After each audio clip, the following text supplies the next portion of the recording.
මට ෂුවර්ත් නැහැ මගේ බෑග් එක තියනවද කියලා.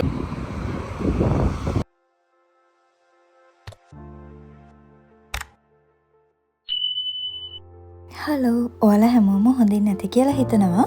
ඉතින් ඕස්ට්‍රේලියාවේ බස් එකකදී ඔයාගේ මොන හරි දෙයක් නැති වුණොතින් ඒක කොහොමද ගන්නේ සහ කරන්න ඕනේ මොනවද කියලා අද vlog එකෙන් ඔයාලට බලා ගන්න පුළුවන්. ඉතින් බස් එක ආවා. රැඳී ඉන්න කියලා ආරාධනා කරනවා වීඩියෝ එක අවසන් වෙනකන්. ඔන්න ඉතින් දැන් මම බස් එකෙන් බැහැලා පයින් යන ගමන්. ඉතින් ඔන්න මම දැන් යනවා. මට ෂුවර්ත් නැහැ මගේ බෑග් එක තියනවද කියලා. ඒත් ඉතින් මෙහි සාමාන්‍යයෙන්ම නැති වෙන්නේ නැහැ. හැමෝගෙම සාමාන්‍ය බෑග් එකක් නැති වුණාම එයාලා කරන්නේ මේ ක්‍රමේ තමයි. මට මෙහෙමනේ පළවෙනි වතාව.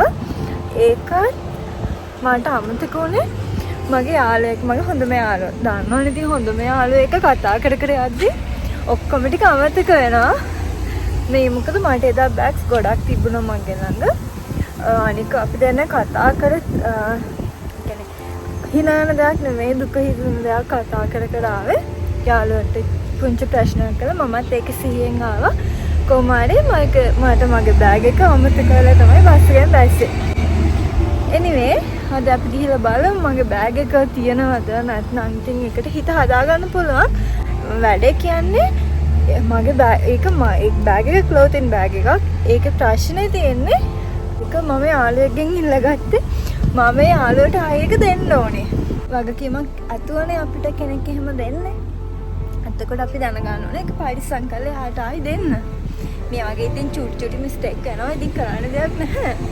ඉතින් අපි ඒක හදාගන්න තමයි අපි මේ යන්නේ. ගිහලා බලමු. ඉතින් බස් එකකදී අපේ මොන හරි නැති වුණාම අපි ඉස්සෙල්ලම කරන්න ඕනේ ඔයාගේ අදාළ බස් ඩිපෝ එකට කතා කරන එක. ඔයාලට අදාළ නම්බර් එක ඔයාලට Google එකෙන් ගන්න පුළුවන්.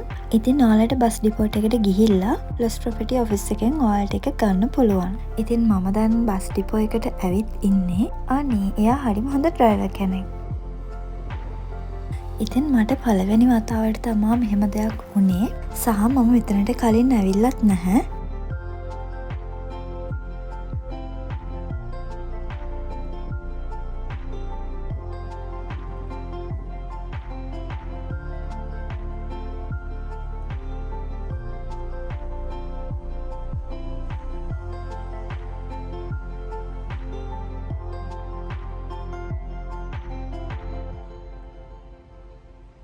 ඔයාලට තැනකට ගියාම තේරෙනවනේ මට මෙතන හැම තැනක් තියෙනවා කියලා හිතාගන්න අමාරුයි. ඔෆිස් එකක් පේන තෙක් මානෙක නැහැ.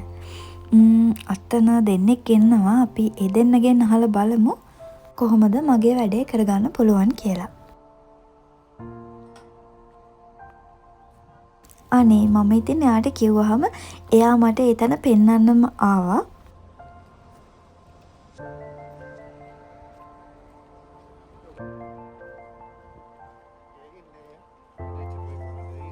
ඔයාලත් බලන්න සමහර විට ඒක ළඟම නෙවෙන්න පුළුවන් ඔෆිස් තියෙන්නේ. හොඳ වෙලාවට මෙයා ආවේ නැත්තම් ඉතින් මගෙත් පළවෙනි වතාව නිසා මටත් චුට්ටක් හොයාගන්න අමාරු වෙනවා. එයා ඇතුළට ගිහලා විස්තරේ කියලා ආයෙම ආවා. ඉතින් අපිට වෙනත් තැනකට යන්න කිව්වා. මෙතන තමයි Lost Property office එක තියෙන්නේ. අනේ එයා හරිම කරුණාවන්ත කෙනෙක්.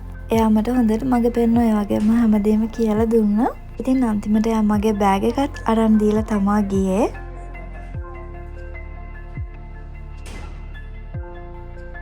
ෆයිනලි මට මගේ බෑග් එක නැවත හම්බ වුණා.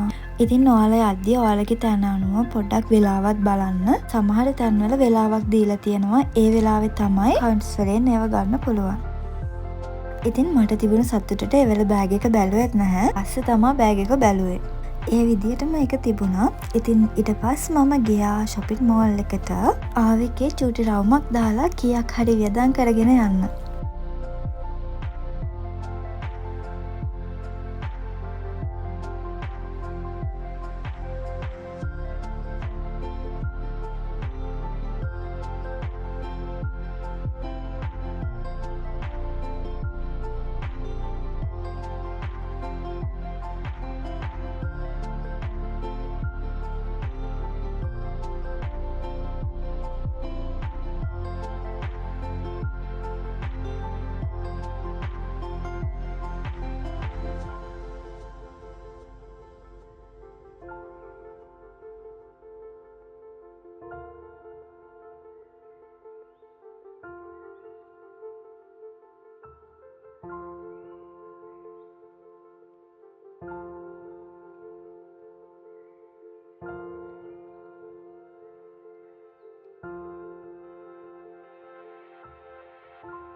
ඉතින් මම ලව එකනුත් මට අවශ්‍ය දේවල් අරගෙන ඊළඟට ගියා මම කේමාර්ට් එකට.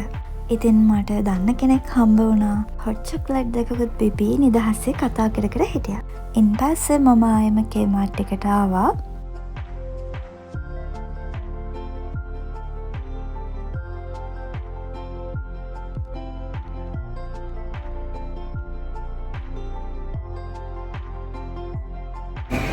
දැන් මම shopping mall එකෙන් එළියට යන්න හදන්නේ. අයිඩියා එකක් නැහැ. මට මෙහෙම හිතුනොත් ගෙදර යන්නත් පුළුවන්. එහෙම නැත්නම් මට පුළුවන් තව කොහේ හරි රාමක් යන්න. තාම අයිඩියා එකක් නැහැ. බලමු මම මොකද කරන්න කියලා. ඉතින් මට යාළුවෙක් කතා කරලා කිව්වා අද අපේ ගෙදර එනවා කියලා. ඒ නිසා මම දැන් ගෙදර යන්න තමයි මේ සූදානම් වෙන්නේ. ඉතින් මේ තියෙන්නේ අපේ බස් ඉන්ටර්චේන්ජ් එක. ඔයාලා දන්නවද මේ කහපාට මැද තියෙන තීරුවෙන් තමයි දෘෂ්ටාබාධිත කට්ටිය මාර්ගය අඳුනගන්නේ.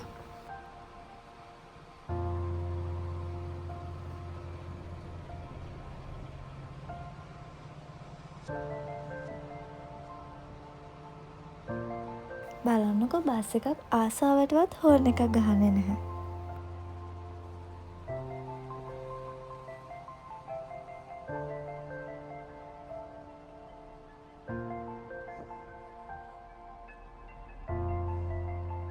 ඉතින් මම කලින් මෙතනට ඇවිත් නැති නිසා මම මගේ ප්ලැට්ෆෝම් එක දන්නේ නැහැ. ඉතින් මේ කළු පාට තීරුවේ තමයි ඒක සඳහන් කරලා තියෙන්නේ. සුදු පාට තීරුවේ සඳහන් කරලා තියෙන යන වේලාවන්. ලස්සන ලයිට් නම් නැහැ. නමුත් බස් එක ආවා. ඔයාලට පේනවා අද මට කාඩ් එක ටැප් කරන්න ඕනේ නැහැ. මොකද මැෂින් එක අද ෆ්‍රී. ඉතින් අන්න මගේ ලස්සන ගෙදරට ආවා. හැමදාම මාත් එක්ක ඉන්නවට ඔයාලට ගොඩාක් ආදරෙයි. ගෙහෙන්න